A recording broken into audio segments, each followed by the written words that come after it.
مساء الخير عليكم. حلقة تاع اليوم متتبعين الكرام، حلقة كتتعلق بمآل الأسر المغربية في ظل الأزمة الخانقة، أزمة كوفيد 19.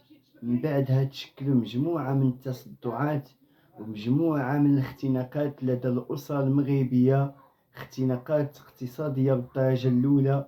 هاد الشي شكل لهم يعني واحد الاضطرابات داخل الأسر، ولا خير دليل الغلاء نتاع الأسعار اللي شهدوا المغرب يعني مؤخرا. في هاد 3 سنوات الأخيرة كنا كنشهدوا بشكل يعني بواحد السرعة وبواحد الوتيرة اللي كبيرة. واحد الغلاء مهول في المعيشة المواطن المغربي والمواطنة المغربية. هاد الغلاء نتاع الأسعار اللي كيتمثل كما كتذكر يعني الرأي العام والرأي الوطني والرأي الدولي، الأزمات اللي مر بها المجتمع المغربي بعد أزمة كوفيد 19، اللي هاد الأزمة شكلت واحد الإشكالات لدى الأسر المغربية بالدرجة الأولى، كتمثل في المستويات الاقتصادية. من بين هاد المستويات كما كنتو كتشوفوا كان يعني البنزين شكل واحد الارتفاع مهول، كذلك يعني الخضر، المطيشة غير في رمضان الأخير ولات كتشهد 12 درهم، البصلة وصلت ل 17 درهم.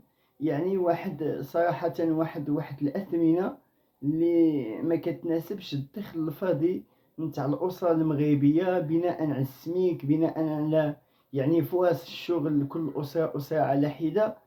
هذه المسألة أغضبت المغاربة وأغضبت المواطنين، لأن الأحداث مثلا المتزامنة مع عيد الأضحى، المواطن المغربي لدرجة أن أسر في المستويات المتوسطة، هاد الأسر اللي في المستويات المتوسطة ولاو كيشكلوا كيقول لك هاد العام يعني الموقف ديالهم أنهم غادي يمشيو يشريو واحد 2 كيلو من عند الكزار ولا 10 كيلو من عند الكزار، أو أنهم يتبنوا هاد الفكرة على أنهم يشريو العيد.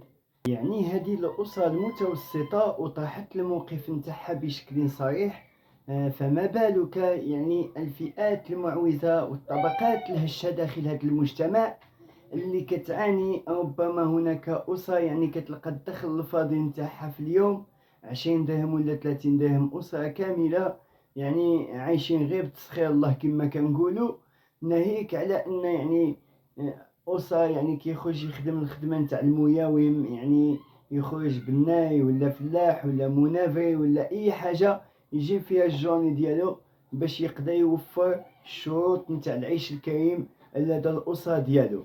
جل هذه الإشكالات يعني والأزمات اللي ولات كتعاني منها الأسر المغربية بالخصوص في المراحل الأخيرة، واللي نحن مقربة يعني لم يتبقى لنا إلا ربما 24 ساعة أو 48 ساعة على عيد الأضحى.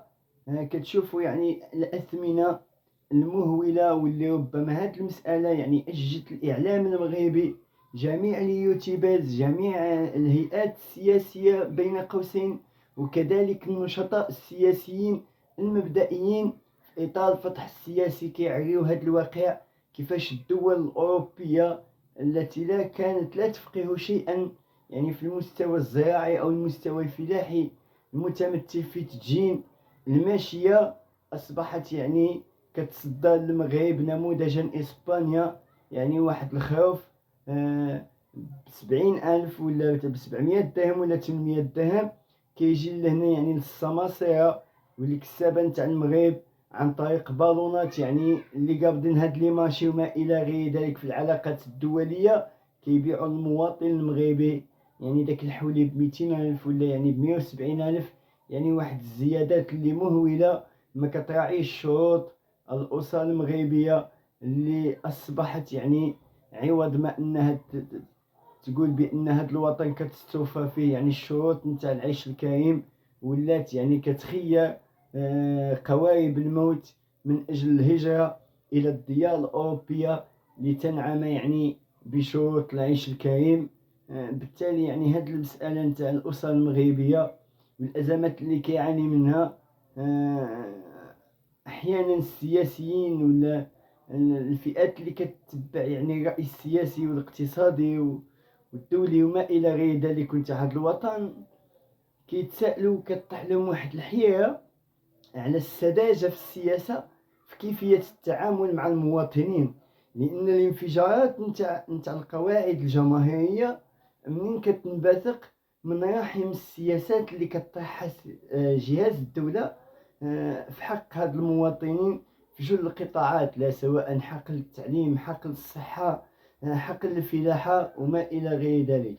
وبالتالي يعني هاد الناس المسؤولين خصهم يراعيو ما أمكن. ما نقولوا بأن غادي نضوا هاد يعني هاد البلد ولا هاد الوطن جنة بين ليلة وضحاها، ولكن إذا كان كل واحد مسؤول من الموقع ديالو، المواطن أصبح معاق في هاد العيد نتاع الأضحى. يعني باش يحاول حتى هو صعبت عليه. يعني المواطنين المغاربة غير كيشكيو، المواطنات المغاربة يعني كيبكيو على هاد الواقع المر، على هاد الأزمات الخانقة اللي كيعاني منها المواطن المغربي. وبالتالي يعني نتمنى حتى من الفئات الواعية أنها تساهم في حملات إعلامية من أجل يعني تكريس واحد الوعي النضالي، وكذلك من أجل تكريس الثقافة النقيض لهذه السياسات الفاسدة. إلى هنا يعني كنحيي كل متتبعين لهذه القناة، رغم أنها قناة يعني اللي في البدايات ديالها. نتمنى يعني من الناس الغيورين أنهم يساهموا في النشر لهذه الفيديوهات، وكذلك المتابعة لهذه القناة مستقبلا. ما نبخل عليكم بمجموعة من المراجع الفكرية، مجموعة من الأحداث السياسية المتمثلة في المستجدات. تحية لكم، مساء الخير عليكم.